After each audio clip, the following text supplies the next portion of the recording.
Wrestling has more than one royal family.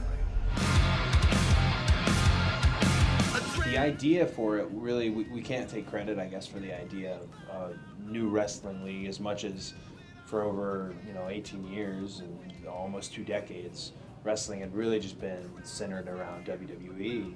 And it took having 4 free agents with their free agency all ending at the same time with me and Kenny Omega and Matt and Nick Jackson to do something very different but very old school in a way too, where wrestling was run by the actual wrestlers. I think that people have gotten into kind of a rut in wrestling of this is just the way that it is. This is how wrestling is presented.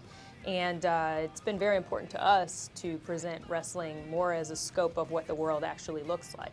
So we do have people who are from all walks of life and, our women, our men. We've got all sorts of races represented and different parts of the world. Some of our wrestlers are coming in from Japan weekly and from Mexico. So we're really just giving everybody a broad scope of what the wrestling world actually looks like. We've really surrounded ourselves, like we mentioned, wrestlers running a wrestling company. It's wonderful, but for it not to be Wild West, you have to flank yourself with analytics people and intelligent, just business individuals, and we really, with Tony Khan and that organization, surrounded ourselves with some of the best, which is why we came to Indianapolis, because all this data, it seems like this is such a hotbed for wrestling and hasn't been properly serviced with a live TV in some time. So I was glad that we could do it. I'm excited for it. One of the highlights of it is our partnership with a company called Culture City, and they help us make events truly inclusive, meaning that we cater to everyone, including people who have sensory issues. So for the longest time in wrestling, it's been difficult for these people to come to these events because there are so many elements of a live wrestling show that can be sensitive. And if you have no one who can help or who cares in that instance, then you're just as soon leaving as you walked in the door. So we partnered with Culture City, and the event tonight is the kickoff of all of our Dynamites being sensory inclusive. They've got noise canceling headphones, they have fidget tools, they have nonverbal cue cards for people who don't speak.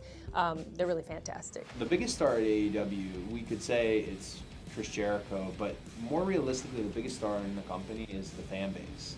They're really the sixth man. Our fan base is incredibly important to the show, and the noise they make and the volume of their participation has a genuine effect on the product, which is what wrestling always should have been. It's the only type of live theater where that actually exists. It's also a culture that our fan base has kind of built for themselves, and I've heard more and more recently people going to the shows by themselves because at the end of the show, they've got a whole section that's become their friends. I would say anybody who's a little on the fence about it, just take that leap, come on over, and you're gonna be addicted, you're gonna be hooked.